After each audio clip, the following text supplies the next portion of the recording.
I'm Hayley. I'm Andy. And welcome to the 5th episode of How Have You Not Seen?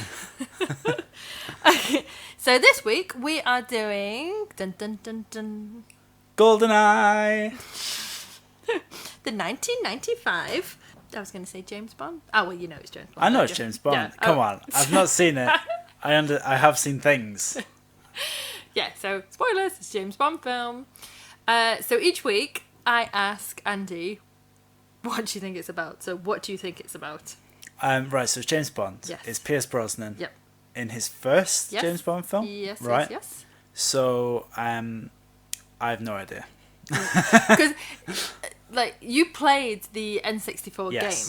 So, and I've not played that. So I'm going to be quite interested, after we've seen the film, for you to tell me what that was about and what the similarities of it. The GoldenEye game was a first-person shooter on the N64, and really, I didn't really get anything of the story from it. I played multiplayer. So in terms of the actual story, I have a little fact about that later. Interesting. Well, the multiplayer is legendary, and hence I played that. But the actual story, I've got no idea. I know Sean Bean's in it from pictures. The film now. We're back to the film. You're back to the film. No, he's not in the game. You don't get to shoot Sean Bean, although he does in most of his outings. I'd imagine there's some sort of golden eye involved. Dun, dun, dun, dun. That's just a pun. I'm not sure about that. I am looking forward to seeing this. What do you think the GoldenEye is? Some sort of apocalyptic device. Oh, okay. Some sort of nuclear weapon, probably quite popular at that time. Nice, yeah. Maybe, or... Post-Cold War? Yeah, maybe like a... So you're not thinking like the man with the golden gun, that it's actually... a physical golden eye. like a fake eye. Yeah. I'm thinking it's going to be... Or GoldenEye maybe suggests that it's some sort of surveillance thing, like Fast and Furious 7? Well, yeah. When they're trying to get the... We love the Fast and Furious franchise, but they kind of merge. We've watched them all recently. Yeah. The one that Charlize Theron is after, where they can see, like, God's Eye or whatever it's called. God's Eye, well done. Yeah? I think that's... I mean, presumably GoldenEye isn't... Yeah, the last one, isn't it? Yeah. The same thing, because that's very on the nose, isn't it? Although, it's Fast and Furious. Yeah. So, yeah, I'd imagine GoldenEye is going to be a weapon of some sort. I'm not giving anything away. Yeah. I am looking forward to it. I like Pierce Brosnan. He's Mrs. Doubtfire, of course. Taffin. Personal favourite of mine. I'm not going to do the impression. Save it for later. Yeah, so I'm a big fan of Brosnan. I am looking forward to seeing him as Bond. I've not seen any. I've not seen Tomorrow Never Dies. The World Is Not Enough. Did he do another one? Die Another Day. There we go. I've not. That's the thing. I'm aware of these. I haven't really seen any Bond films. You've not seen, yeah. I've not. I've seen Quantum of Solace, maybe Skyfall, maybe. Yeah, you've not seen any of the pre-Daniel Craig films, though, have you? I've probably seen snippets because it's on telly a lot. Yeah. I've probably seen snippets of the Sean Connery, Roger Moore, Bonds. But I recently watched Live and Let Die as well, Really? and I think you left, didn't you? I'm just not that. It's not that I'm not bothered by Bond. It's just that, if you asked me, I'd rather watch Jason Bourne.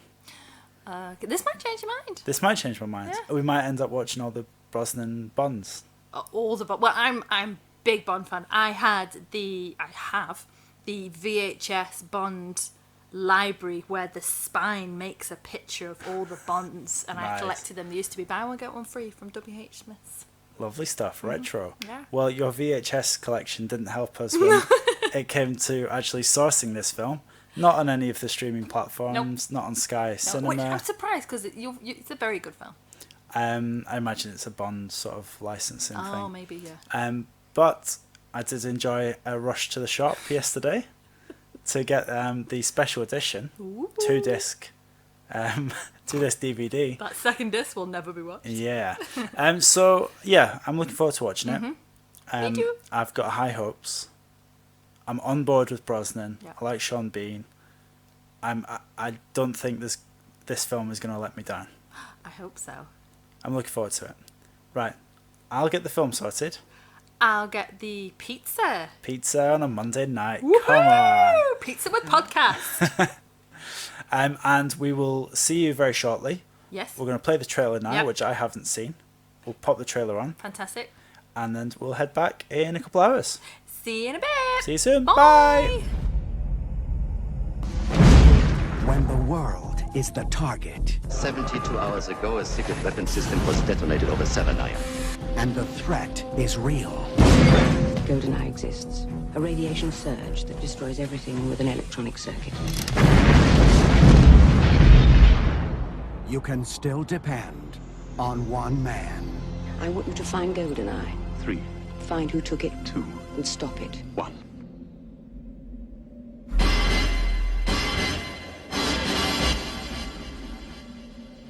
My name's Bond. James Bond. The world's most famous secret agent is back. We aim to please. And this time, 007 is facing the ultimate enemy. The man who knows him best. Hello, James. What an unpleasant surprise. 006. What's the matter? No pithy comeback? He was your friend, and now he's your enemy, and you will kill him. Is the satellite in range? Target is London. Now, the entire world is about to be caught in the crossfire. See you in hell, James. You first. Kill him. The pleasure will be all mine. Did you check her out? Head to toe. 3 clicks, arms the fuse. Don't say it. The writing's on the wall? Grow up, 007. But I think you're a sexist, misogynist dinosaur, a relic of the Cold War. No, James. I was always better. Both of you, stop it! You're like boys with toys. Trick is to quit while you're still ahead. I wouldn't think of it. Charming, sophisticated secret agent. Shaken but not disturbed. Get us out of here! Bond. Only Bond. Man just won't take a hint. You don't need the gun. That depends on your definition of safe sex. On November 17th, United Artists brings you... Trust me. James Bond. Why can't you just be a good boy and die? That's one trick I've never learned.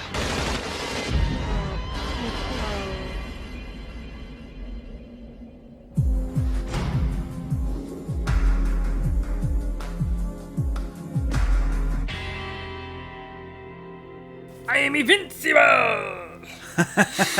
You weren't expecting that one, weren't you? I wasn't. We just finished watching Goldeneye. Dun dun! Every time. Every time. Every time they said the Goldeneye. Dun dun! In my head. Every time. And sometimes out loud. So what did you think?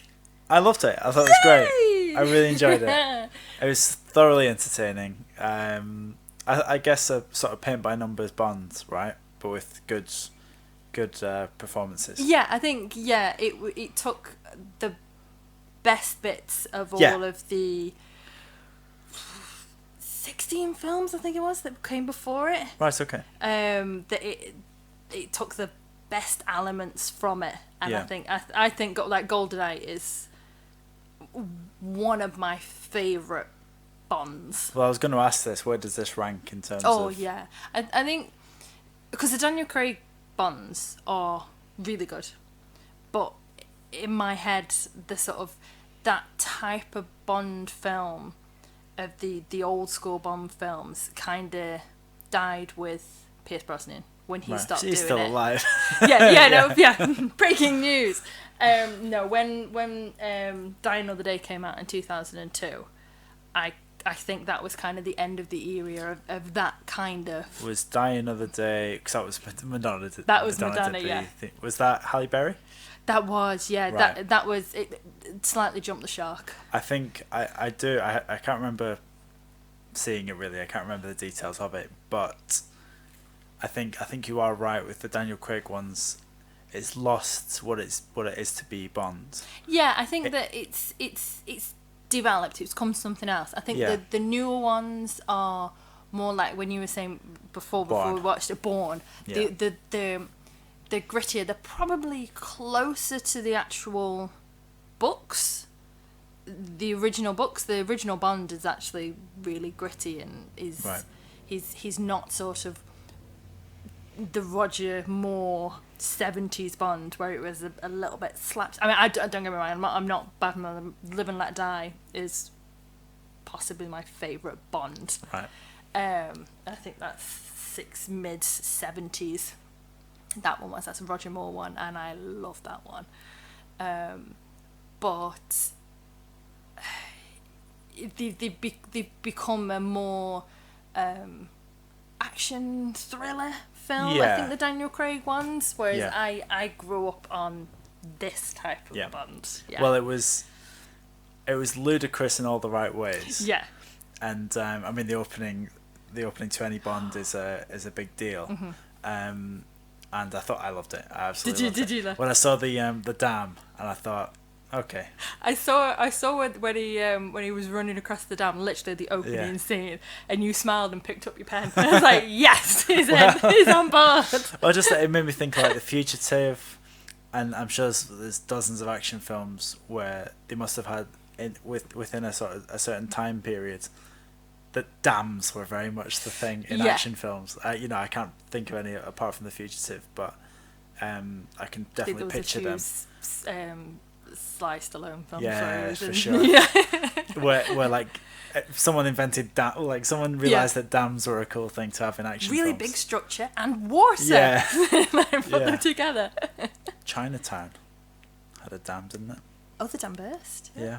Anyway, so as soon as I saw that, I thought, okay. And then by the end of the opening sequence, with the jumping, riding off the runway. Yes. And then landing into the plane. I mean, so do you know ridiculous. there's the stunts in that? The bungee jump was a real stunt. I saw that. Obviously, it wasn't Pierce Brosnan.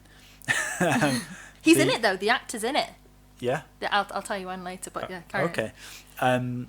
I was wondering how he unclipped himself from the bungee cord. Not very gracefully. No. In a pile. I just don't know how that would have worked, but that bungee would fly back up. Oh, for sure. The tensile strength on that. You can imagine. Yeah, presumably he's got to have one arm still on his what would you call it? Grapple hook. Grapple gun. And then he's got to somehow reach his legs, his feet. He's very nimble. He is very nimble. I would have liked to have seen that, frankly. Well, that stunt was the highest bungee jump from a structure ever done. Filmed. Ever film or otherwise? Yeah. It was 722 feet. That bungee jump was nice. That the lot, and I love that when they do them, they hold that shot. They know they've got an epic shot. And the silence. Yeah, brilliant. And I love the idea because obviously they didn't take the audio from the actual metal hitting together. Yeah, so you can just imagine some guy in the studio afterwards just going clink clink clink. I love on these films, like imagining in my head of him jumping off and going whee. Yeah. They actually did the audio. Do you want me to say anything cool when I jump off? No, we'll sort it. You can do what you want. I love you. Well, the guy, the stunt guy that was in it. So you said, he's. I think from above, I think they stopped it just at possible that it could have been. I don't know. So it was obviously not. But you're not expecting it to be. So Brosnan. that stunt guy, they actually put him in. And when Onatopp steals the tiger plane, and she's like, "I got a little message from your boys back at the." I don't know. Oh right, he was one of the sailors. I think I've gone to heaven. The pilots, sorry. Not yet. And she shoots him. The dark-haired one that speaks. Yes. That's the stunt guy. That's cool. Yeah. Good for him. I love when they actually put the stunt guys in it. Yeah, and it's good like, for him. Yeah, sure. But also the motorcycle jump. So I remember back in the day when that the same guy? No, different guy. Right, that guy was called Jacques Zu Malenut, and he did that. Fantastic. He did that thing. So there was someone flying the plane, presumably. Someone flying the plane. Yeah. They didn't just free fall the plane. One take, mate. Yeah. We've got 20 planes here. Do your best. We'll try it again. So I remember watching back when this film was released. Probably not when it was released because I would have been 7, but when it was maybe on TV or something, or some Bond countdown. I love my countdowns, as you know. But they filmed it, so it's a continuous shot. He's on the motorbike. He goes off the cliff. The plane's plummeting. He just about catches up to the plane. He gets about 2 meters from the plane door, and then he pulls a parachute, and that's where they don't see the parachutes release, but that's when they cut it. So he went off the cliff, one continuous shot going down, and it was such an epic way of opening the whole film. This guy though, Mr. Zoo, he quoted his saying that it was a hard stunt to do because he had kerosene in his face all the way down. That's the hard bit. Yeah. I particularly enjoy kerosene to the face. I've got a bit of petrol dust in my face as I'm trying to catch up with this plane plummeting to the ground. So this guy's called Jacques. And he's from London. Yeah, it's a family name. But yeah, cool stunts. All the stunts are the stunts real. The stunts were great, and we'll get onto the tank in a bit. But the practical effects throughout the film were all very, very good, and given how films are nowadays, it is great to see proper in-camera stunts done. I think that with you saying that, it's because it was really, really in-camera live-action stunts heavy, but also on the other side of this was the out of all of the Bond films ever made, this had the most amount of miniatures in it, miniature sets. Right. So I think the miniatures are done so you can't tell. You can't. I'm trying to think now. Well, I was looking out for it, and the bit where the pond volcano is emptying. Volcano? Is it? I always thought it was a volcano top that was full of water. That's what I thought it was. No. In a sort of a callback to You Only Live Twice. Right. The Sean Connery one. I don't think it was that high. They were in a plane, up a bank. But didn't they say 500 feet above sea level? They couldn't go higher than that. Oh, I think 600. No, 500. 500. You're mocking my zoo accent. Well, whatever it was. When the water's draining out, the water, there's a panic, there's a far shot of them running towards it, and the water looks a little bit maybe Thunderbirds-esque. Right. Do you know? Cause that's, is that why you were smiling at that point? The water, because that's one of the things of when you shrink down, it's very, very hard to replicate fire water. And water. Because they have a scale and a weight of their own. So when you shrink the model down, the water doesn't shrink down. Like in Superman 2, is it? What's with the with the water? That's a dam. Oh no, it's a rock, pile of rocks, isn't it? Coming down and but yes. But that's exactly the same where you've got the canyon and the water's coming through, and this just looks like your garden, like you just put your cat. But I mean, I think it was done really well. I've never noticed that before, and I think I was looking for it having. Oh no, they're great. I mean, the location of the whatever you call it, the bowl, whatever it was, the dome, the dish, was that the bowl, the dish, the the cup. Was that presumably was an existing structure? Like they must have scouted that.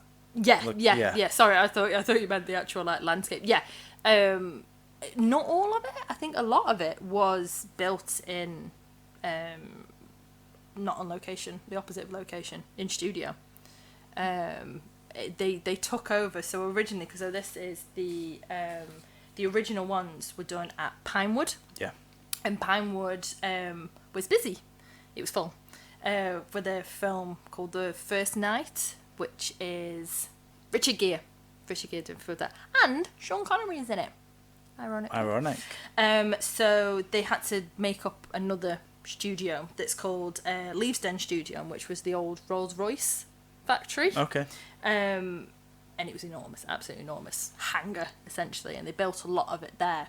So I would imagine that a lot of that structure was done there as well. Right. I'd say it was 50-50. The same with we'll get onto the tank chase. Some of that was filmed on location, and some of it was filmed in the studio. So, do you know, I think it's a nice mix of... Right. I'm going to ask you about the tank scene in a lot of detail later on. If we stick to the opening scene, Sean Bean. I wrote down immediately, he's alive.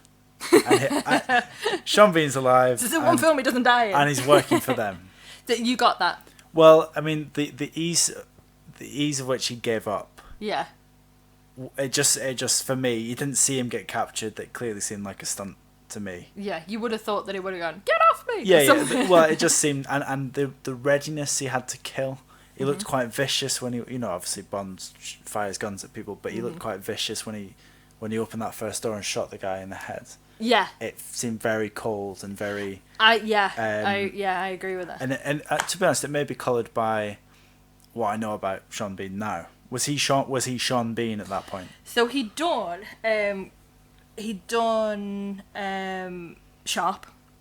So he wasn't known as I've not seen Sharp, but I imagine he's the protagonist. He's the hero. He's the hero. Yeah, he's a general in the Civil War French. I've seen so many Sharp, but I don't actually know. He's got a red suit on. He's got a red. I don't actually know what war it is. Right. Well, he's in that. But he's the goodie. Yes. Yeah. He's Sharp, and he was in a personal favourite of mine, Lady Chatterley. It's called, but the book is Lady Chatterley's Lover. Yeah.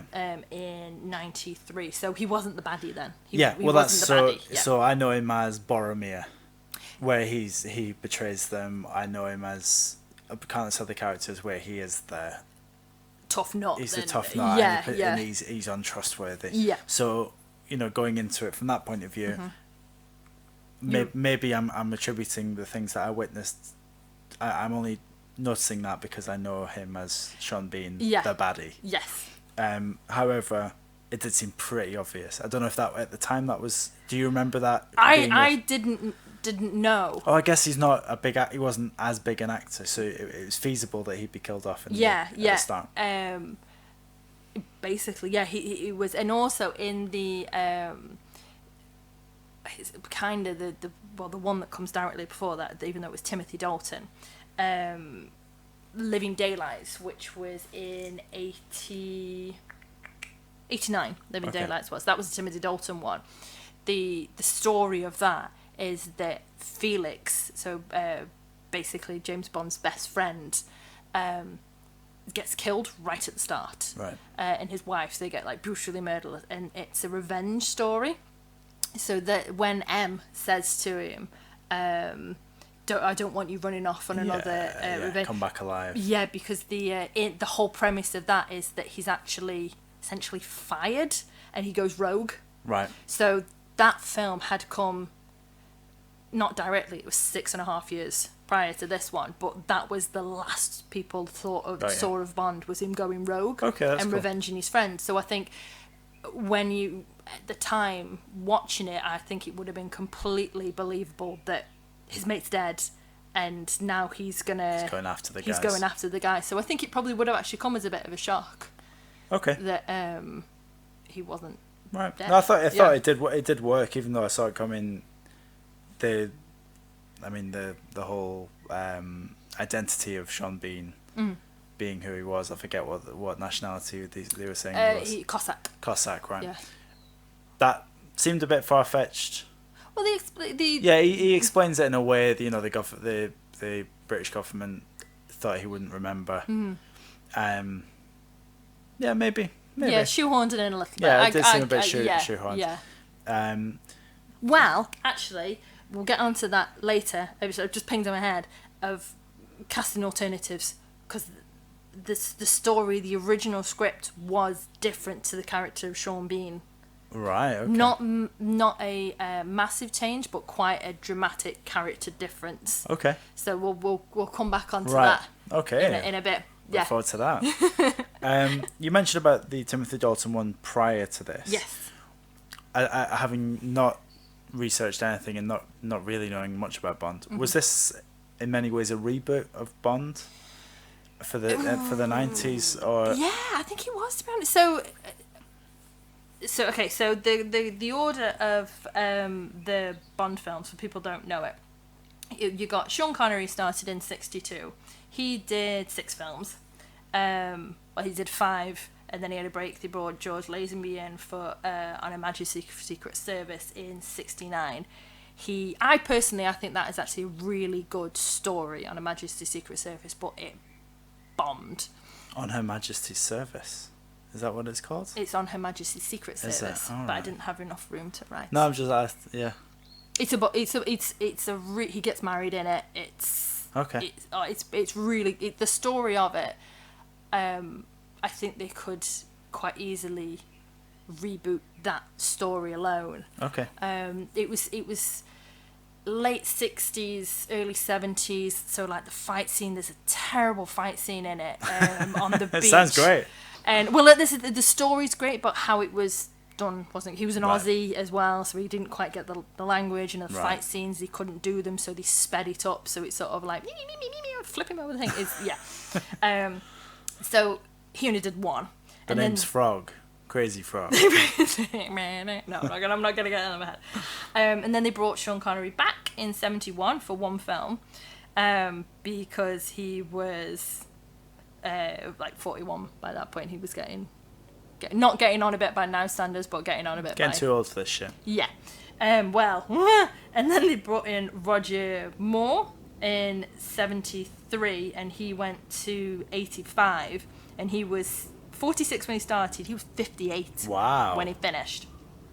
Wow. On Octopussy, yeah. And then it was Timothy Dalton for 2. I really liked Timothy Dalton. He was a much darker Bond. They were 15s. I quite like Timothy Dalton from what I've seen of him. Yeah, he's View to a Kill is good.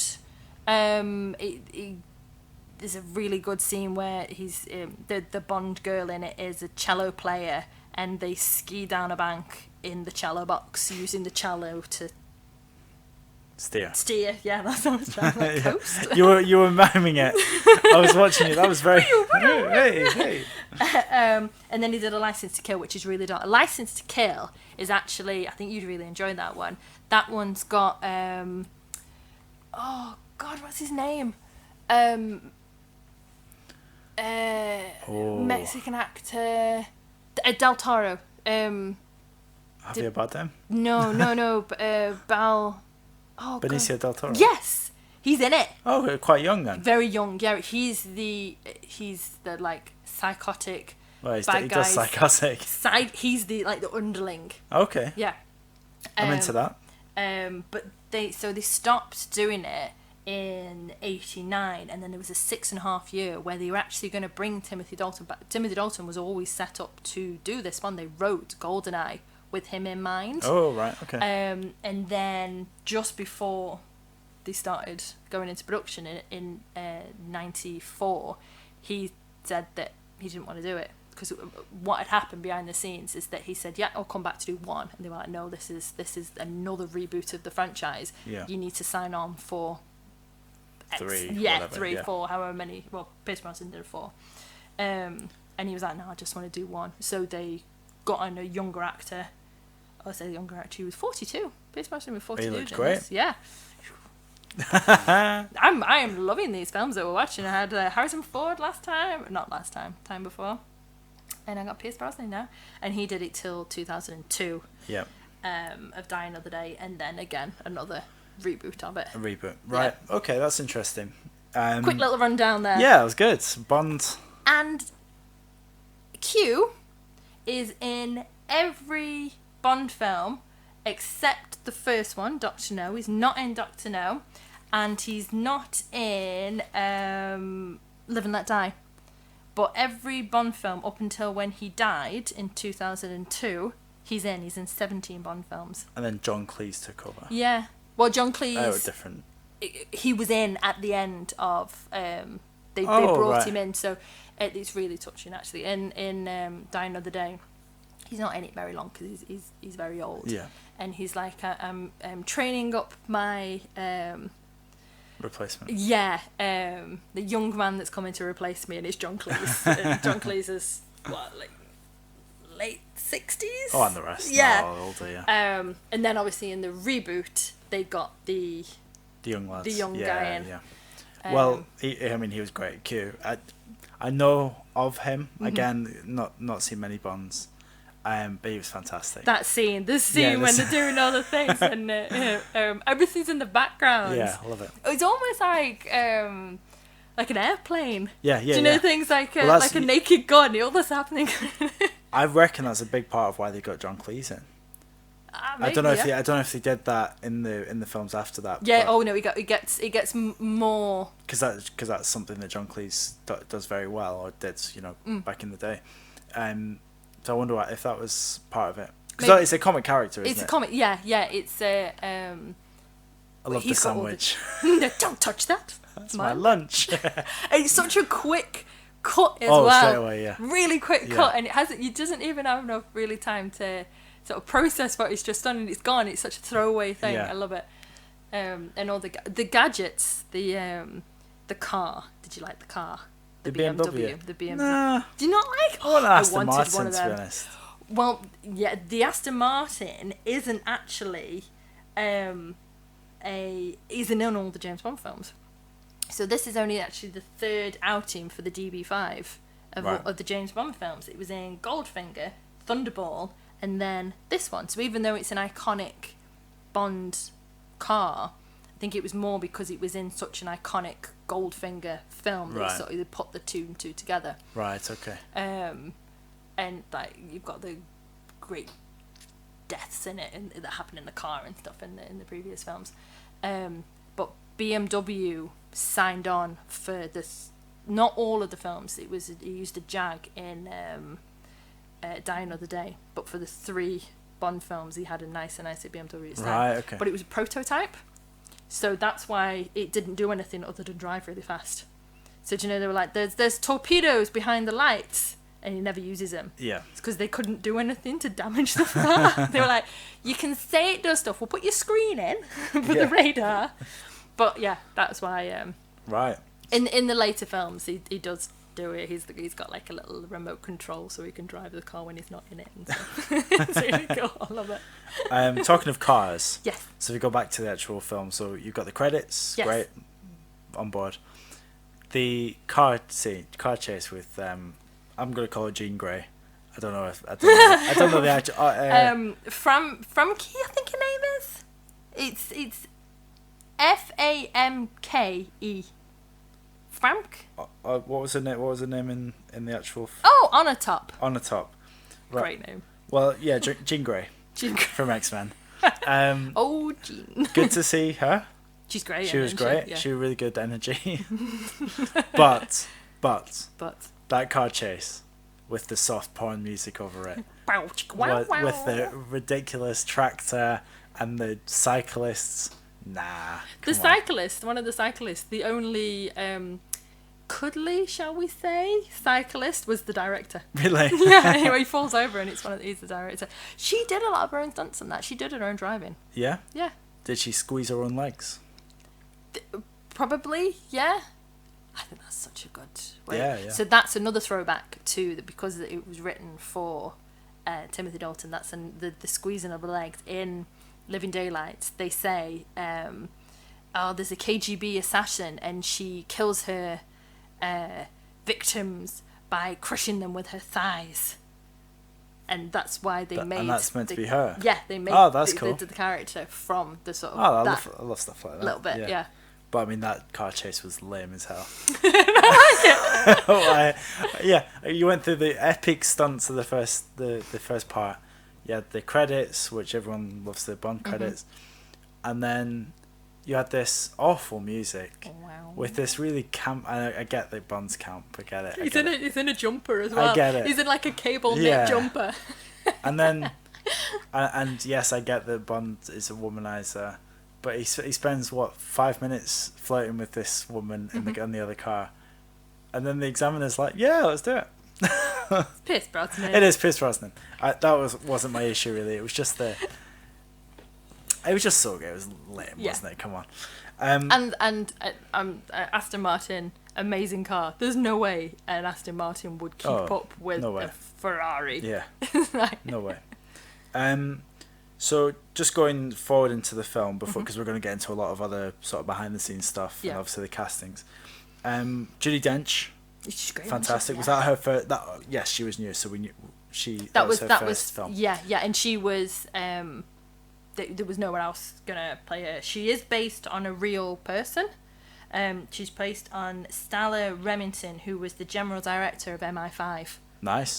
She was a thing, and it was the Moneypenny from the previous films that had said, "Why not do it as a woman? Like shift it up." And they were like, "We're gonna run with that." Yeah. And they brought her in, and So Bond's bosses in the previous films, were they quite as resistant as she was? Or were they more sort of let him get on with it? It was a little bit of don't you be doing that, Bond, but I don't really care if you do go and do it. Right. You know, except when they essentially sack him in Living Daylights, License to Kill rather, because his License to Kill is revoked, hence the name.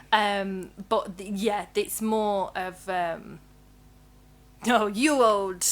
Yeah, right. Chappy. Scamp, yeah. You scamp. You go and... Because I did like the dynamic between Dench and Brosnan. I probably would have liked more of her, but I'm sure you get more of her. Yeah, she's a... I love the line when she's like, "You think I'm an accountant more," and she was like, "I think you're a dinosaur, a relic," and it's like, misogynist, yeah. Astute. Yeah, well, I judge of character. I think that especially when this film was done, like 95, that sort of...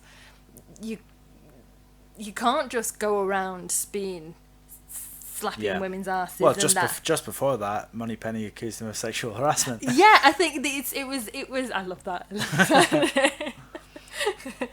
Yeah, it's like, "You've never had me." Like, burn. So I really enjoyed Dench, and I was just interested to... She was 61 when she did it. Right. Yeah, she's just great anyway. Actually, yeah. And then the film just sort of continued. I thought the pacing was good. Yeah. I think the reveal of Sean Bean being alive came at more or less the right time. Maybe a bit later for me. You would have liked it a bit later. Maybe not an awful lot later. Yeah. Maybe 20 minutes later, maybe. And that's just being very picky. I think it would have drawn the film out. I think it's a maybe. 2-hour film. It's a solid 2-hour film with a beginning, a middle, and then it goes into at the end Cuba or wherever you are. Yeah. I think that if they had have left him out a bit longer, I think it would have been a little bit more of who's this baddie? We don't know. Is it him? Do you know? Yeah. I think. Well, I think you could have assumed that the baddie was the Russian space, whatever his job title was. Yeah, sure. General Rumov. Sure. The space station. Space station. Something dark side. Be quite operational. Him. Yeah. Whatever his name was. Rumov. It began with an O, didn't it? Whatever his name was. I think you would have happily assumed that he was the main, and then you would have led with that, perfectly fine, and then a bit more of a... Yeah, I think the reveal, when they did reveal Sean Bean, the set for that I thought was fantastic. Wasn't it all the really good. The Russian the sort of communist relics. I thought that was absolutely perfect. Yeah. And because it was creepy. I want to know where that was. Like, where was that? Because when he goes to meet him, it's like, is that just like a junkyard? Is that just like all these like really cool propaganda pieces just there? But no, yeah, great set dressing on it. Yeah, I love that. Really love that. And if we can maybe go to just after that scene. Sorry, I'm trying to get to the tank. I'm desperate to get to the tank. Just after that, when him and his lady Onatopp? No, the other Natalia. one. Natalia. They're good. They're goody. Natalia. No. Yeah, sure. Sure. I still don't know what she's called. Natalia. When Bond and Natalia are in the helicopter and he's hitting his head on everything, I really don't believe you'd put an ejector button right next to the head. I just imagine a little bit of turbulence. We are experiencing a little bit of turbulence. Ah! I always think like, do you know when he smashes his head on the console? What are you like, what are you aiming at? do? What are you aiming at? It's like, is he trying? Because he's a I was gonna say he's a fighter pilot. He's not. Bond is a Navy. That's his background.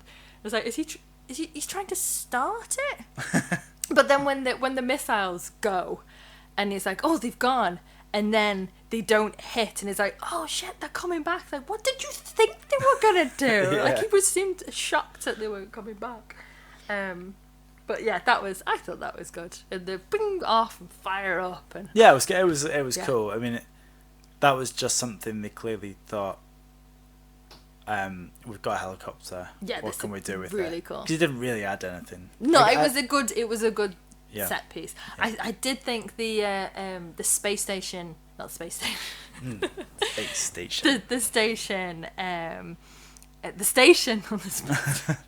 The Earth station. The station at the start, 7i, is when that gets destroyed. When she's just sort of being pinballed off the walls. Yeah, like there's the one explosion, she's fine.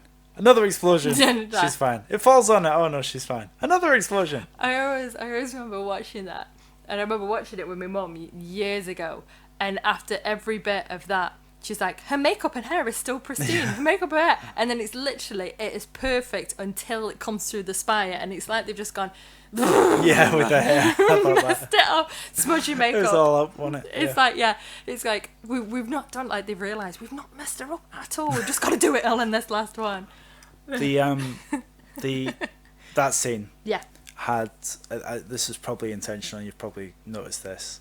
There were parallels between that and how Sean Bean died, and how the annoying.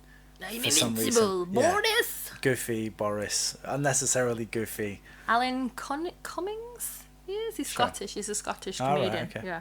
Yeah. Their deaths were parallel. Foreshadowed. Yeah.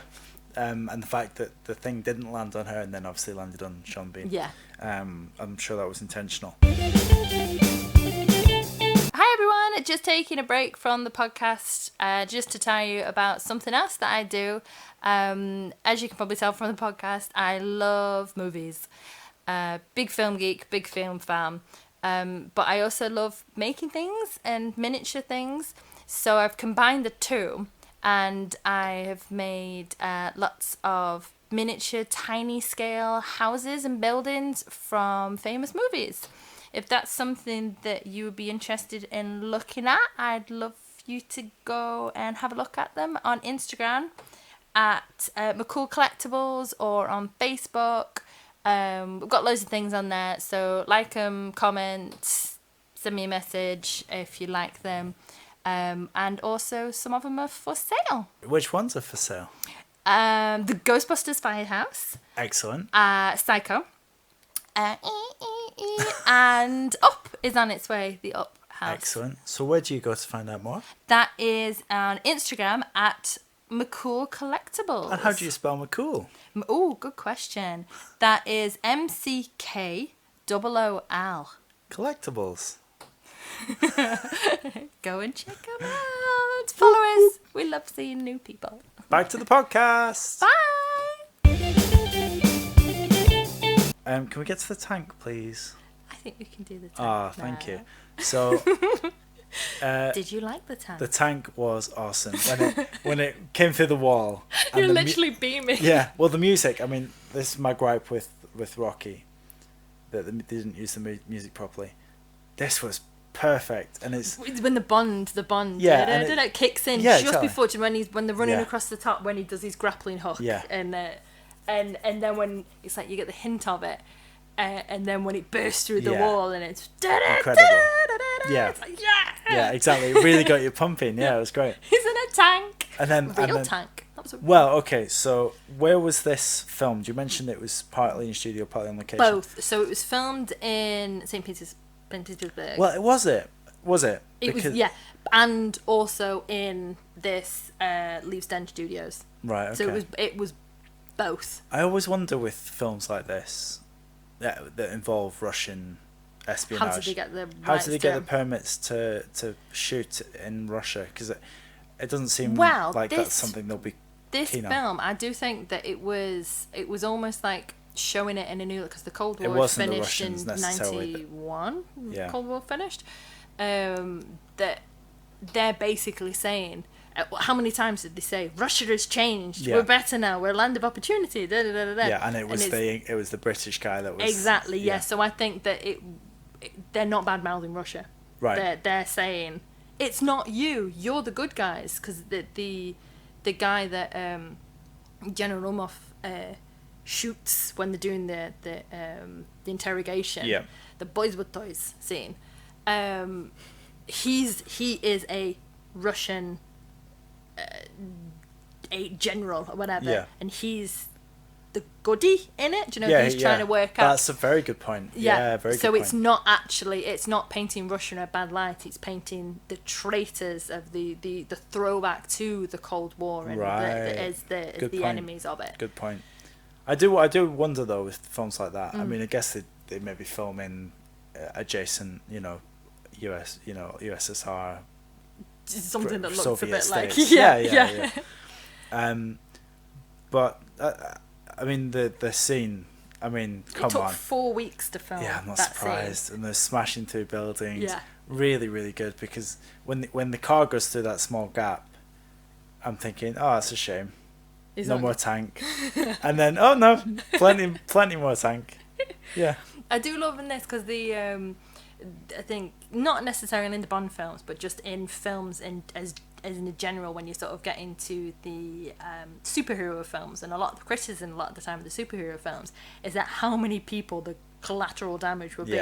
And on this, it showed a couple of people being hit by the car, but most people were jumping out the way. They were jumping in the river. They weren't actually they weren't being killed. Some police cars that got crushed, and they actually seemed to make a point of he's gone out. Someone's pulled the policeman out of the car. It's fine. Yeah. Which is a good thing. I think that was an intention, and it's a it was a 15. Are Bond films 15 anymore? No, they think this was the last. This was the last one. I don't think this even needs to be a 15. I think this could have got away with a. Aside from the kinky sex stuff that. Although I don't know, when did 12A come in? Because this was 95. Did 12A come in? 12A came in when I had consciousness. So late 90s. Yeah. So maybe that was it. It was either a UPG or a 12, 15. Oh, it could have been a 12. Yeah. There wasn't anything there that you could. There's no bad language in it. There's no sex in it, except her getting off on crushing people. I love it. Which is fine. Every 12-year-old's into that. When she turned to me and she was like, "Is she getting off?" It's like it's part of the character love. So yeah. Yeah, she was really enjoying that. Squashing the captain. But yeah, the tank was probably my highlight. Yeah, it was. So they filmed it there, but mainly at the studio. Studio, the Rolls-Royce studio, and they copied landmarks in there. And apparently, at the time, a few of the stills, the rushes from the actual when they were filming it, got released and got back to Russia, and there was a big outcry that the Bond films were destroying these famous landmarks because they were so well duplicated. Including the ridiculous horse statue. I feel bad because I don't know what that. I know it because I know it from the Bond films, but I imagine that's like an iconic statue, and when it's on top, that's just how good is it though when he's crushed all over the cars, he stops and they run in the back and he adjusts his tie. Looks around, adjusts his tie, and then and goes on. So I love it. I think that's it with this one, is that it's the quippy one-liners and little looks, and like when I'm jumping around, but when they're in the casino at the start, which is a direct throwback to Dr. No when you first get introduced to Sean Connery in this casino. But in this one, and he orders his drink, and then she's like straight up with a twist, and he like does a little eyebrow raise to the thing. There was like, oh, cheeky, but it works. It does work. It works. I think there's it's lots of knowing nods to what the traditional Bond films are. Yeah, definitely. I think with the name Onatopp and Pussy Galore. And well, Onatopp, I think when he said it might have been to Judi Dench or someone, and he said Onatopp, and she almost laughed. Yeah. Like, I think it was Judi Dench, yeah. And she might as well have just laughed out loud at that name. And it was brilliant, because I think she just did a little smile, like a very, very brief, very small smile. But yeah, stuff like that was perfect. And the casino thing is something you again, synonymous with Bond. Mm-hmm. And not, like, when you think of Star Wars, say. Yeah. Every Star Wars film that they're going to make now has to have a cantina scene in. Yes. Because of A New Hope. But to the point where, in Force Awakens, it's a bit gratuitous, and Last Jedi was completely unnecessary, that casino scene, which is their equivalent of the cantina scene. And whereas that I believe was done very poorly, this is done in such a small way. I mean, there's no need for them to be in a casino apart from him winning and that being a thread through the film. Yeah, and it being wealthy people there, and that's where they would go. Yeah, but no need, but a nice little nod to the... Get him in a tux. Yeah, I mean, he looks fantastic in that tux. I actually wrote it down. I was that impressed with how he looked in a tux. Pierce Brosnan, he was poured into that suit. Brosnan in a tux. Yes. No, he looked fantastic. And yeah, the comparison with Star Wars there is just because Star Wars, certainly Force Awakens, got criticism in parts for being a bit too much about fan service. Yeah. And in many, I enjoyed it, I loved it, but in many ways it is all fan service. But with this, it seemed like there were loads of little nods that weren't too gratuitous, weren't too over the top, but really connected with the fans. Yeah. The traditional with like I'm saying, like, oh, that's from that film, that's from that film. Yeah. I think you can tell that whoever put this film together loved the old. Well, to be honest, whoever put it together, the people that were in charge of it, the woman's name escapes me, but she'd produced a lot of the previous ones, so it wasn't like it was a complete reboot of different people in. The actors, everyone in it, bar Q, were all new. He was the only actor to actually make the jump across to the new reincarnation of Bond. But behind the scenes, it was the old gang. So I think you can tell. I think it's got a lot of the little just throw it in, almost Easter eggs. Yeah, I think so. Yeah. I think so. And not to go back to Force Awakens, but when Han Solo says trash compactor. Yeah. That's what I mean. Yeah. The little sort of nod where it's basically looking at the camera and going, trash compactor, remember that scene? That was awesome. And that's great. It was the sort of the cantina scene with Mars, that whole thing that was just, it was a bit lost. Anyway, enough of Star Wars. As much as I'd love to talk about Star Wars. You've seen all them, so sadly we'll never do that. No, I wish I hadn't seen a few of them. Phantom Menace was filmed in the Leavesden studio. There we go. Yeah, as was Sleepy Hollow. I enjoy Sleepy Hollow, Johnny Depp. Yeah, both 99, both were filmed. That's one of the first sort of horror films I can remember seeing. Brilliant. Yeah, Sleepy me too. Hollow. Well, not one of the first ones I remember seeing. I watched many of the 70s ones. Maybe when it came out, I guess. Yeah. 2001, did you say? 2000? 99. Right, okay. Was it released in? It might have been released in 2000. No, it's probably, that sounds about right. Yeah. But yeah, I remember that. Headless Horseman, yeah. Christopher Walken. Christopher Walken was the Headless Horseman, of course he was, yeah. With his filed down teeth. Oh, brilliant. Yeah. Oh, can we watch that? You've seen it. Well, we can watch it. And just to, because I'm very keen to finish up the storyline so we can get to the trivia stuff. I thought the death of Onatopp was satisfying. Yeah. But also could have done with a bit more stretching out. I think the fight, because they only really had one brief sort of fight. Yeah. And then she was in the tree. I remember it, surprisingly. I remember as that being longer. Yeah. I remember her surviving more of the movie. Yeah. I think they could have done a little bit. Well, they had the fight in the sauna. The fight in the sauna is really good. Really good, yeah. With him throwing her over the top of the head like a rag doll. Well, I noticed actually, you never actually saw James Bond hit a woman. No, I think that was very point. Of course, yeah. Well, he knocked her out, and it was very much a shot of him hitting an the back object. of the neck. Yeah. And it was her. Which I'm not complaining about. I'm just saying it was very obvious. More battered women. Yeah. But I would have liked to have seen that stretched out a bit more. It felt like they stretched her out between a tree. But the way in which she died was satisfying. Yes, and I loved the little quip. She always did enjoy a good squeeze. Yeah. My favourite line of the film, Mm-hmm. well, the one that made me think, oh, was from John Wick 2. Consider that a professional courtesy. Yes, yeah. Because that was, I think, in the interrogation, maybe. Yeah. Consider it a professional courtesy. It was to Robbie Coltrane. When yes, he's like, it was. I didn't shoot you in the knee. Just think about, I shot you. I didn't shoot you. I shot you of where I didn't shoot you. And he was like, I kept you alive by shooting you in the knee. Consider that a professional courtesy. Yeah. Good, yeah. John Wick 2. So yeah, that really. I'm surprised you've not brought up the death train. I love the death train. Death train. Did you notice anything about the death train? You're gonna hear Andy squeal in a minute, just FYI.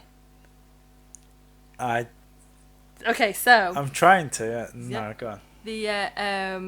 The death train, the little stretch of railway. It's Queen, isn't it? It's headlong. Breakthrough. Yeah, it is. Because they go into what's oh my god. Breakthrough these barriers of pain. Oh, seriously? Yeah, it's the same. It's the Knee Valley Railway in Cambridgeshire in England, and it's the same stretch, that really long stretch leading up to the tunnel. Oh, what a song! What a video! Yeah, when he's on the top of the train, it's the same railway. That's cool. Yeah, that's cool. I love that. Worth it. Yeah. So the death of Onatopp. Yep. Good. Maybe a little bit underwhelming, given the lack of build-up. I think if that was done now, I think she'd get a longer death. Yeah, not necessarily. It wasn't that I wanted more of her suffering in a tree. It's that I wanted her to have more of a fight with. Yeah. Oh, yeah. No, not the longer death. Yeah, I didn't want her to really stretch out in the tree. No, the actual fight. I think the fight. Although we had just crashed. And come on, he was just watching her rappel down from God knows how far, 100 feet in the air. I'm just gonna stand directly under the rope. You saying he deserved to get kicked? Oh, for sure. Are you kidding me? So the dish itself, the final part, really cool idea. Yeah. Really loved that. Nice little twist. Did you not think though the rate at the water emptied and then it showed way too quick. The essentially plug hole at the bottom is like that would not drain that quick. That's gonna take a while. I think there was good suspense with the clicking of the pen. Because you knew every single person watching that film knew that it was gonna explode. So I've seen this film God knows how many times, and I have counted along to it. Although they do it very obviously, the last 3 clicks are. Yeah. Give me the cards, Natalia! Give them to me! The little trick, I copied that, and that's how I can do that like dexterity thing of turning the pen between my fingers, is because I thought that was really cool and I copied it. It is really cool. And I can do that. That was great. Mm-hmm. Because it was that sort of suspense where you know it's going to happen, When he dropped it. Yeah. I really enjoyed that. And the actual final fight between Sean Bean and Brosnan, great. They did that. They did all that. So the only one that they didn't do is when Brosnan, I think it's, when Sean Bean rather slides down the handle, like down the ladder really, really fast. He didn't do that. Right. The rappelling That's down. fair. That's smart. Fingers at it so much. But no, they did that fight. Well, that part on the ladder was my only real issue. Oh. Because I guess Bond villains take liberties, right? Mm-hmm. They don't just kill him like you would do if you were that hell-bent on destroying the world or whatever you're doing. The risk involved in Sean Bean getting on that ladder when Pierce Brosnan was just stuck on the ladder was a bit unnecessary. I know that was the kind of... You want to throw a shoe at him? Well, no, just wait. You don't have to do anything. Oh, you can that's just true. He's climbing up the ladder. You can just wait at the top. Yeah.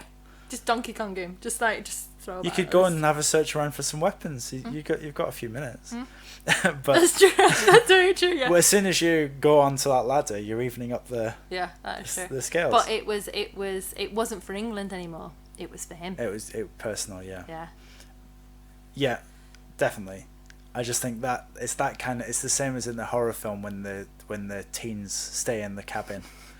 It was like, you could just go home. Leave and call the police. Yeah, leave and call the police. Why do you need to get onto the ladder? Just it's the Austin Powers thing. And it's like, I'm going to tell him the plan and then turn my back, and he can. And it's like, here are the escape rooms and all that. Yeah, it's you need a bit of that. It's exactly. Yeah. I get it. I'm just little things like that. Yeah, very much nitpicking. Yeah. I enjoyed the fight. I thought it was great. Mm-hmm. I thought Sean Bean was good. His accent slipped a little bit, quite a lot. Do you know what? I was thinking the opposite. I was thinking that his accent's really good, but I think that's because that he is so northern. Yeah. And that I think he was nailing the southern accent. Yeah, he did. There was a few bits that he did slip a little odd one every now and again. I'm really nitpicking there. So in general, I thought really good film. Very rewatchable. Yes, you see why I've seen it so many times. Oh, for sure, and I'm sure that's the case with most of the certainly the Sean Connery, Roger Moore Bonds, that they are rewatchable. Yeah. It was relatively tight, 2 hour, and enjoyable. Yeah, funny, action packed, good pacing, like I said before. Brosnan as a Bond, amazing. Do you like him? Really good, Yeah. especially when you compare him to Daniel Craig. And I get that Bond has changed, but Brosnan is the he continues the legacy of Roger Moore and Sean Connery. Yeah. And makes it his own, but he definitely makes it his own. Yeah, but the way he delivers the lines and the way he portrays Bond is I think flawless. Yeah. Yeah. Really enjoyed it. Glad we watched it. Well, the Pierce Brosnan though, so he'd done Remington Steel from 82 to 87. He'd done Taffin. Go on, do it. Well, maybe you shouldn't be living here. This is my house, and I will act this way. What goes on in this town is none of your business. Then maybe you shouldn't be living here. If anyone hasn't seen Taffin, you don't need to watch the whole thing. Just go on YouTube. Just go on YouTube. Incredible. Yeah. He'd done that. So Taffin was 88. Yep. And then he'd done one of my personal favourites, which is a bit of a cult classic. If anyone's seen this film, send us a message. The Lawnmower Man. Doesn't sound great. Oh, it's brilliant. So it's about this. We might watch that one, to be honest. So I'm not going to say what it's about. That was in 92, and then he'd done Mrs. Doubtfire in 93. Yeah. I thought, to be honest, that this was before he did Mrs. Doubtfire. Yeah. Because he's so sort of Doubtfire, dear. Suave. Not quite. He's not. Yeah. No, I get it. Like he's playing up to the Bond thing. Yeah. I thought that he'd done it, but he hadn't. And he was 42, so he was one of the older starting Bonds. He did test for the Roger Doctor, so when they did it in 87, and they said he was too young. Okay. Oh, so he was in the frame even that early? Yeah. Before Taffin? Before Taffin. I think they called it right. I think that he... Yeah, he has that maturity. He needed just that little... Yeah. The little edge. Well, he needs to get Taffin out of his system. If he was bringing Taffin to Goldeneye, not having it. He's the second person to play Bond that is not a UK born. He's Irish. Yeah. And George Lazenby was Australian. Lovely. So who else was in the frame for James Bond? Let's go on to... Hey, okay. why not? Yeah, we'll go on to that then. We're talking about Brosnan, we might as well. So, do you want straight into Bond? Or do you want... So I've got... No, give me the other people. Let's work up to Bond. There's not that many. So Sean Bean. No, he was... Oh, he's just... Yeah, it's just same him. with them. I'm completely lying to you. I've got him written down. No one else was in the running to play it when they changed it to a young person. So the original character, they wanted Anthony Hopkins, and it was going to be Alec's father, and it was not Alex's father directly. It was going to be an age that could have been his father. That was not Pierce Brosnan's friend. He was Pierce Brosnan's mentor. Okay. And he'd turned. Yeah. And they wanted Anthony Hopkins when they couldn't get him.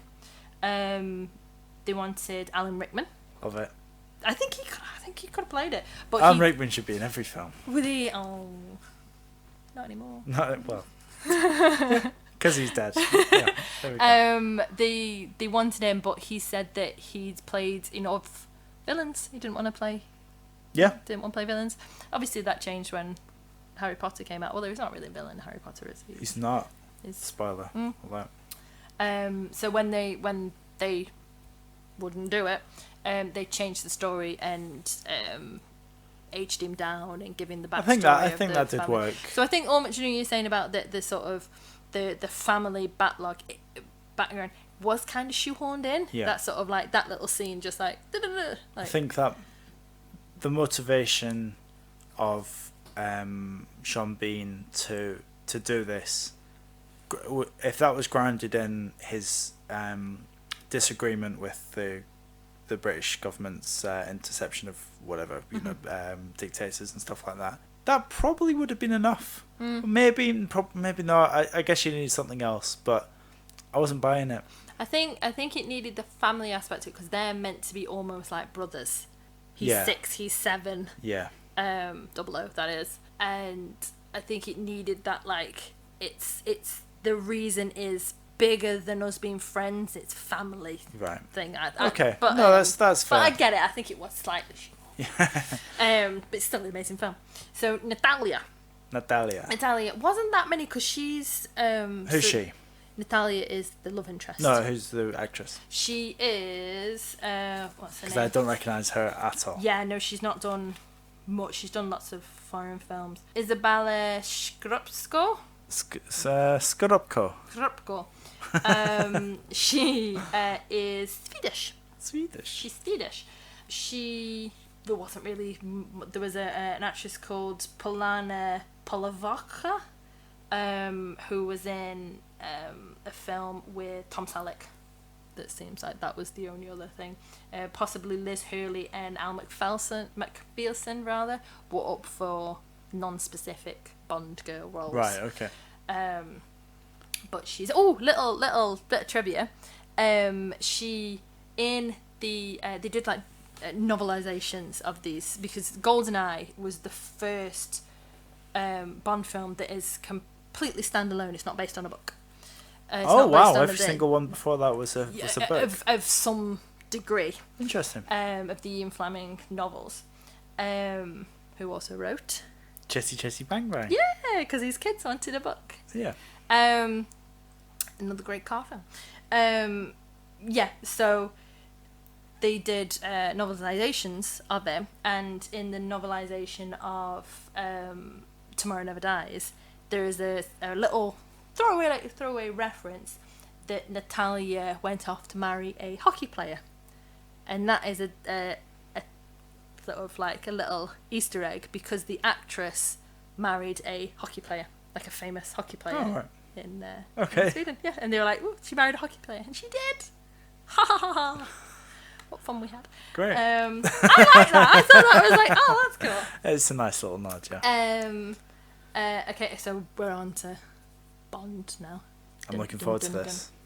There's some good ones because obviously this was a good era for actors, I think. Yeah, of that age. Well, the main one was Liam Neeson. A fellow Irishman. So Liam Neeson, he eventually obviously didn't get it. He didn't do the film, but he'd just come off the back of Schindler's List. Okay. In 93. So he was a big deal. Yeah, he'd done that, and it was like, what's next? Is he gonna thing? I think he would have been a bit. Nah, I don't like him myself. I think he would have gone too much to the Daniel Craig. Bond. Yeah. I don't think he can deliver the quips. No, I think you can see him beating someone up, but I don't think he's more thuggish. Yeah. I think more thuggish. Well, that's Revelations that have come out since I've proven. Well, speaking of, did he reject it, or did he just not get the part? He just didn't get the part. Right. Okay. Cool.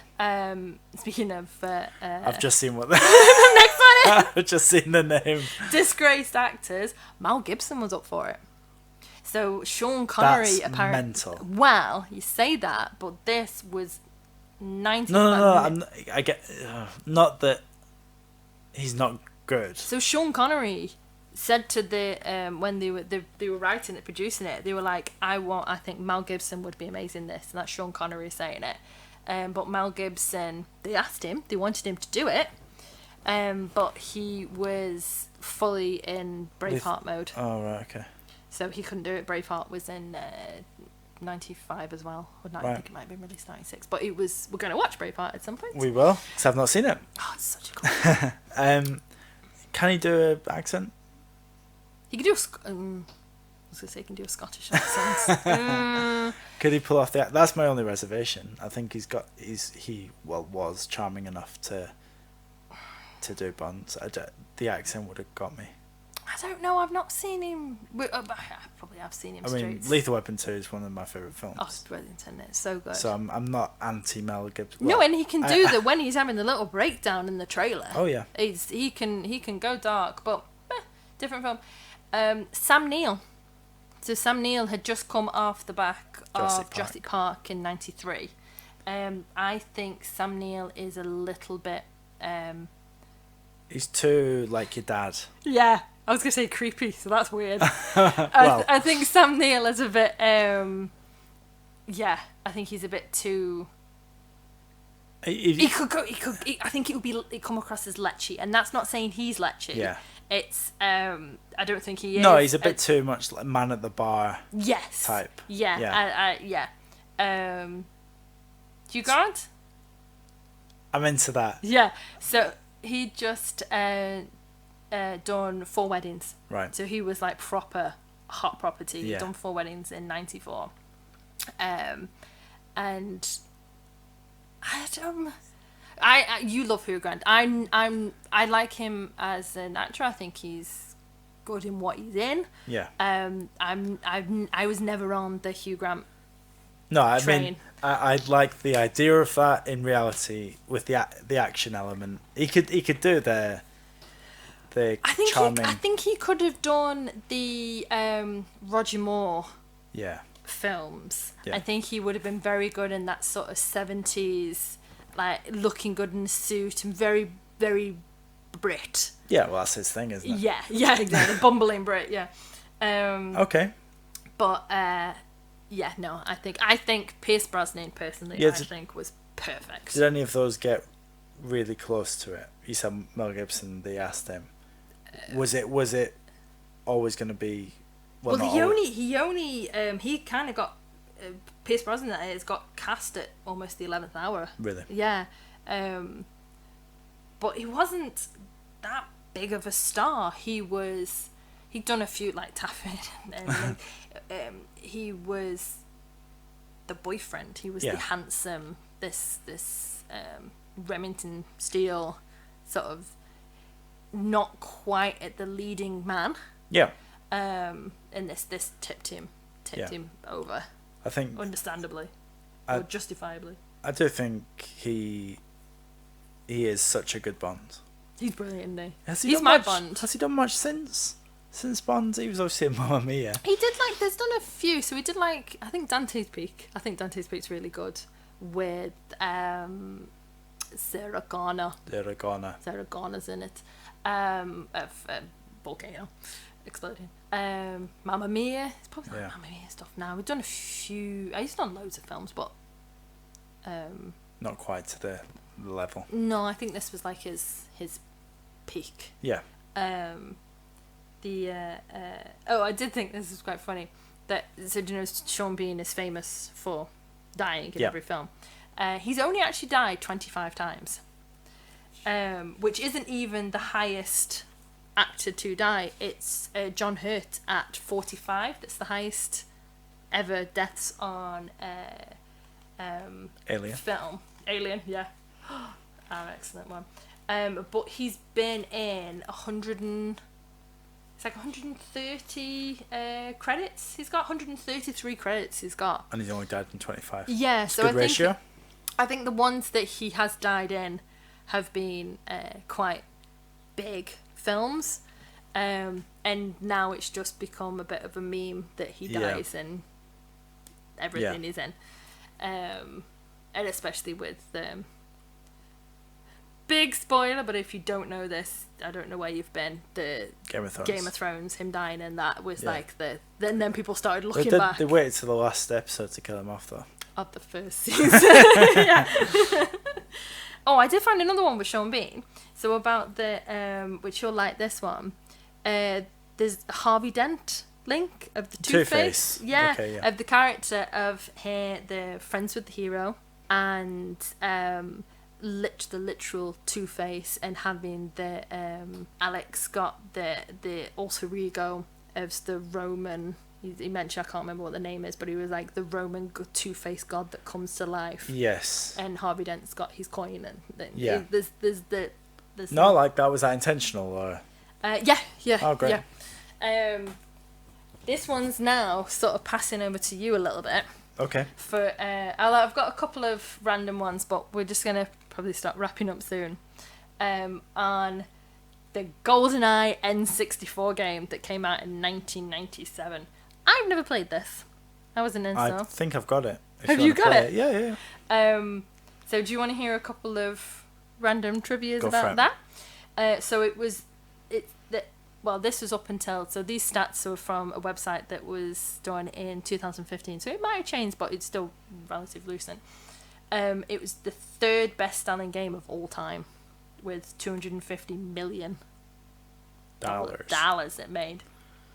It has a lot of throwbacks to older films, so that's why I was thinking you probably know these older films from it. So they've got the Electromagnetic Watch from Live and Let Die, Laser Beam in it from Moonraker, and a Golden Gun, Jaws, and Odd Job. Jaws, and Odd Job.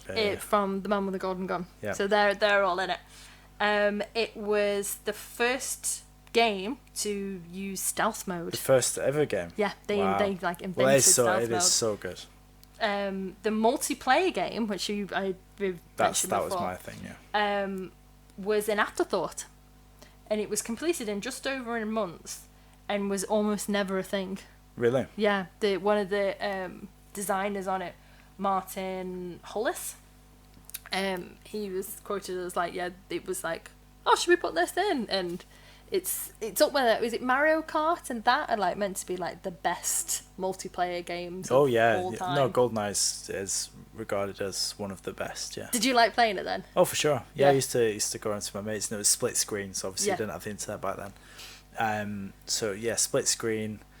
It was just a thoroughly entertaining game. I mean, I'm not very good at first-person shooters, so the effectiveness of my gameplay was questionable, but my God, it was enjoyable. Yeah. They have done Bond games since that to not as good an effect. But yeah, Goldeneye is. I mean, you can get it on the Wii. I think now they re-released it. Well, they did it. Apparently you could play as 4 different Bonds. Yes. Which I suppose it's one of those. So it was the Goldeneye game, but it was more. Is it more the James Bond? Yeah, it's a game? James Bond property. Yeah, I think it's just trying to shoehorn as much what he said about Jaws and Oddjob and stuff. It was just let's get as much Bond in this as we can, and great effect. I would like to play that. Or at least I'd like to watch you playing it. if I've got it with my N64, then we shall play it. Excellent. Do you want a few last random bits of trivia? Let's do it. Which I think this is pretty cool. So, the name Goldeneye is from Ian Fleming's beachfront house in Jamaica. Is called Goldeneye. That's cool. And it was named after the contingency plan of the SIS that he was in. It was like a special forces unit. Okay. Was called, the contingency plan was called Goldeneye, and that's what. That's cool. That's what it's from, and he wrote all these novels there from 1952 to 1964. He wrote them all there on his house in Jamaica. How did it take him that long to call one Goldeneye then? Yeah. Well, he didn't even call it. It's like I said, it's the first one that's not even it's not even a book. The song was written. Did you notice this? By Bono. No, I didn't. So Goldeneye is written by Bono and The Edge.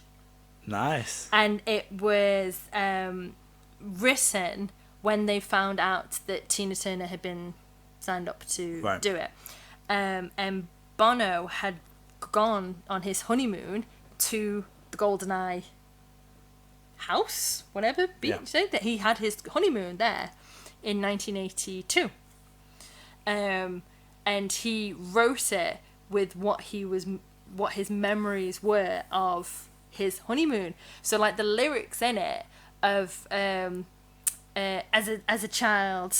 You'll never know. As I watched you in the shadows as a child. So he met his wife when they were both 12 and 13. She was 12, he was 13, and he. Is he sure he was in the shadows, or did he just have sunglasses on? He has an eye condition.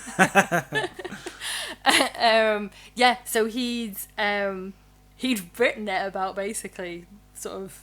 Not perving on his thing. As a young boy fancying someone, and was like he was watching her and didn't know what to say to her and that. So that's why. Dun, dun, dun, dun. my version of, because I had the VHS, they used to do, I don't know if you used to have these, if there was a music video for it, they tap it onto the end. So after the credits they put. So I used to watch the film and then watch the music video for Goldeneye with Tina Turner in it. It was awesome. Same with Men in Black. My Men in Black video had video for Men in Black at the end of it. I love that. And the DVD for Spider-Man had the Chad Kroeger song. You know, like Hero. Yeah. And they say that a hero can save us. Yeah, what a tune. Genuinely, I love that song. Yeah. I do like Nickelback though. I know the lame, but I like them. And the last one I've got, the last piece of trivia, which would have made a very different film, is, I forgot to mention this at the start, that it was directed by Martin Campbell. So he'd done GoldenEye in 95, and then he went on to do the Zorro films, and he was actually brought back. He did Casino Royale. Oh, interesting. Same director. So the director that did this didn't do any other of the Pierce Brosnan films, but then got brought back in for the new reboot. So that was the first Daniel Craig film. Right. Yeah. Didn't win any Oscars. No. Got nominated for a couple of BAFTAs, but didn't win anything. Yeah. It's a popcorn film. It's not sure. gonna. Not Titanic. It's not gonna come in with like 12 Oscars, whatever that one. But it was offered to direct to John Woo.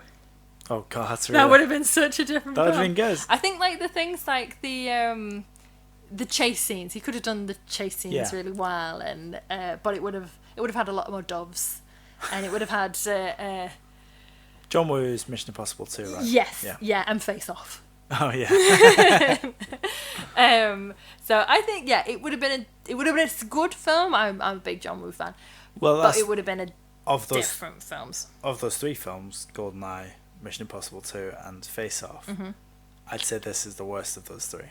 Do you, I'd rather watch Face Off and I'd rather watch Mission Impossible. Yeah, on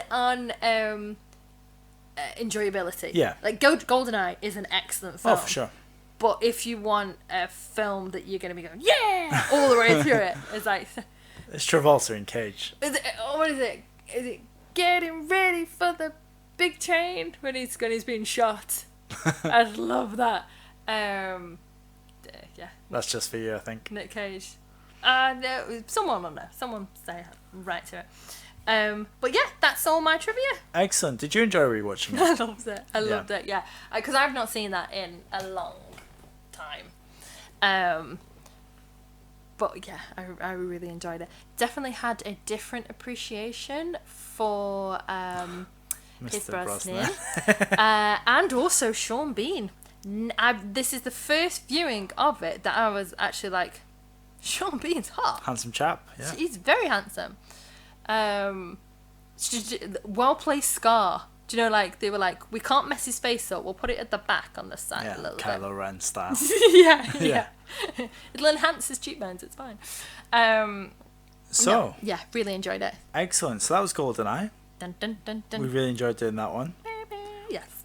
Next up, and I think we're going to have to do a few of these films, we're going to be watching A Clockwork Orange. Yes, do you know what? The reason I hesitated there, because I wasn't sure if we'd decided on it. Yes, we're doing A Clockwork Orange. Because we're going to see the Stanley Kubrick exhibition in London. Yeah, so we were going to do another one, but we've decided to postpone the one that we were going to do, and we're going to do A Clockwork Orange, because like Andy says, we're going down to London on a mini break. So on the train. Yeah. Baby free. We are getting rid of our child for a weekend. We're going to London. He's nearly 2. He can stay on his own. He's fine. He's not staying on his own. He's going to stay with grandparents. And so we're going to London Film and Comic Con. Yes. And we're going to the Stanley Kubrick exhibition. Yes. The problem with that is, of course, I haven't seen any Stanley Kubrick. So you've seen The Shining, haven't you? I've seen The Shining. Yeah. So 2001: A Space Odyssey. Yeah. I need to see that. I've not seen that. You've not seen that? I've not seen 2001. What? I've probably seen the film for the sum of its parts, but I've never seen it in one sitting. Interesting, right? So that's, I mean, whether or not we'll do a podcast or not remains to be seen. But A Clockwork Orange is going to be the next one. Yeah. We're going to try and watch as many Stanley Kubrick films in the next month as we can. Yeah. To really appreciate the gallery, the exhibition. Yeah, I'm so looking forward to it. It's at the Design Museum. Yeah. In London. It looks awesome. Yeah, it looks fantastic. So we're going to be doing A Clockwork Orange next. I'm looking forward to seeing it. I mean, we'll get into this in the next podcast. I have absolutely no idea what it's about. I know that it's fucked up. I don't know if Kubrick did either. No. I love it. Yeah, that made me read a book. What? Yeah. So. With pictures though. No pictures. like an actual fiction book. I don't understand. Non-fiction. Wrong way around. No, fiction. No, fiction. Yeah. Yeah, I was saying.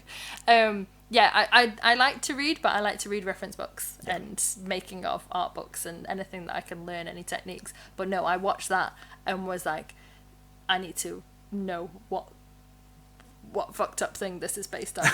And I got it out of the library. So that's next up. You can get in contact with us on Instagram at How Have You Not Seen. How Have You Not Seen? On Twitter at NotSeenPodcast. Tweet. You can email us at notseenpodcast@gmail.com if you fancy. And you can go to our website, howhaveyounotseen.com. All very memorable. Yes. Hopefully. We'd love to hear from you. We hope you've enjoyed this episode. Yeah, we're loving that. We're getting lots of comments and it's messages really nice. and that, and so we're loving it. Just send us a message. Most of the time, if it's on Instagram, it'll be me. Hi. If it's on Twitter, it'll be Andy. Yeah. Pretty much. Yeah, that's how it works. Pick your favourite and go for that. Yeah. 2-man enter, 1-man leaves. Kumate. On that note, I think we should probably head to bed, right? Thank you very much for listening, and we'll see you next time. Bye.